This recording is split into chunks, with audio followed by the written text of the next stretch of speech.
مولانا محمد مشاہد حسینی امام و خطیب مسجد حاجی محمد جان پٹنہ والی احاطہ کدارہ باڑہ ہندوراؤ دلی 6۔ السلام علیکم ورحمۃ اللہ وبرکاتہ۔ نحمدہ ونصلی علی رسولہ الکریم، اما بعد، اعوذ باللہ من الشیطان الرجیم، بسم اللہ الرحمن الرحیم۔ ولا تقولوا لمن يقتل في سبيل الله اموات بل احیاء ولكن لا تشعرون۔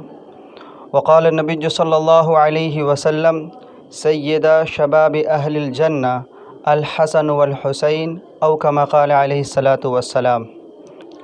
اللہ تبارک و تعالیٰ کا ارشاد ہے کہ جو لوگ اللہ کی راہ میں شہید ہو رہے ہیں انہیں تم مردہ نہ کہو بلکہ وہ زندہ ہے، تم اس کو نہیں سمجھ سکتے۔ پیارے حبیب صلی اللہ علیہ وسلم کا فرمان ہے کہ حسن اور حسین جنتی نوجوانوں کے سردار ہیں۔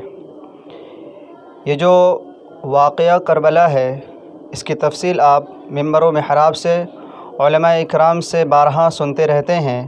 میں تفصیل میں نہ جاتے ہوئے اختصاراً اس پورے واقعہ کربلا کا ایک اہم پیغام جو اس واقعہ کربلا سے ہمیں سبق ملتا ہے میں وہ آپ کے سامنے بتانا چاہتا ہوں۔ اس پورے واقعہ سے ہمیں 3 اہم سبق ملتے ہیں۔ پہلا سبق ہے صبر کا، دوسرا سبق ہے نماز کا، اور تیسرا سبق ہے گناہوں سے دوری کا۔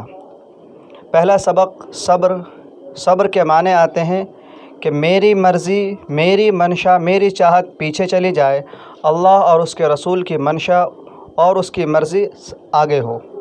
مثال کے طور پر امام حسین رضی اللہ عنہ اپنی جان اپنے آپ کو قربان کرنا نہیں چاہتے تھے، لیکن اللہ اور اس کے رسول کی چاہت تھی، لہذا آپ میدان کربلا میں گئے، حق کی آپ نے دعوت دی، گناہ باطل کے سامنے آپ ڈٹ گئے اور آپ نے اپنی جان کو قربان کیا۔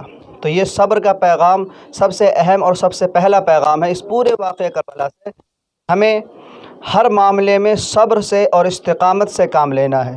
دوسرا اہم پیغام ہے نماز کا، کہ نماز امام حسین رضی اللہ عنہ نے اپنا آخری عمل جو اللہ کی رضا کے لیے کیا وہ نماز تھا۔ دشمنوں نے آپ کو نماز کی حالت میں ہی شہید کیا۔ تو نماز، آج ہمارا نوجوان طبقہ نماز سے اپنے آپ کو بچاتا ہے، نماز سے جی چراتا ہے۔ میں انہیں یہ پیغام دینا چاہوں گا کہ اس واقعہ سے ہمیں نماز کی اہمیت کا پتہ چلتا ہے کہ کس طریقے سے نواسۂ رسول نے اپنی جان دے دی، لیکن رب کے حضور، رب کے حکم کو پورا کرنے سے اعراض نہیں کیا، بلکہ آپ نے میدان کربلا میں خدا جانے امام حسین رضی اللہ عنہ نے اپنے خون سے وضو کیا یا کربلا کی زمین سے تیمم کیا۔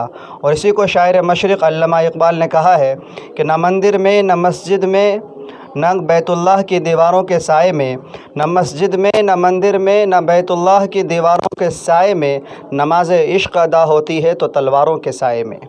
لہذا ہمیں اس واقعے سے دوسرا اہم سبق ملتا ہے نماز کی پابندی، نماز پر مداومت۔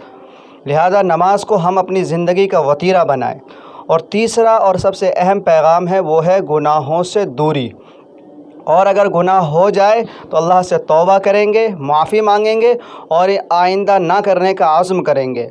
امام حسین رضی اللہ عنہ کی یزید سے کوئی ذاتی دشمنی نہیں تھی، بلکہ صرف اسی بات پر کہ جب ان کے لوگوں نے، یزید کے لوگوں نے امام حسین کے سامنے جتنے شرائط رکھے آپ نے تمام شرائط کو مانا، لیکن بات آ کر صرف یہیں پر اٹک گئی کہ اس نے کہا کہ آپ یزید کے ہاتھ پر بیعت کریں۔ تو آپ امام حسین رضی اللہ عنہ نے کہا کہ میں یزید کے ہاتھ پر بیعت نہیں کر سکتا۔ کیوں؟ کیونکہ یزید کی حکومت میں، یزید کے دربار میں، یزید کی سلطنت میں گناہ عام ہو رہا ہے اور اسے گناہ کا احساس تک نہیں ہے۔ لہذا میں نواسۂ رسول اپنی جان تو دے سکتا ہوں لیکن گناہ یا گناہگار کا ساتھ نہیں دے سکتا۔ لہذا ہم مسلمانوں کو چاہیے کہ گناہوں سے دوری اختیار کریں، اور انسانی فطرت کے تقاضے سے اگر کبھی گناہ ہو جائے تو اللہ تعالیٰ سے سچی توبہ کریں اور ندامت کے آنسو بہا کر اپنے گناہوں کو صاف کرائیں۔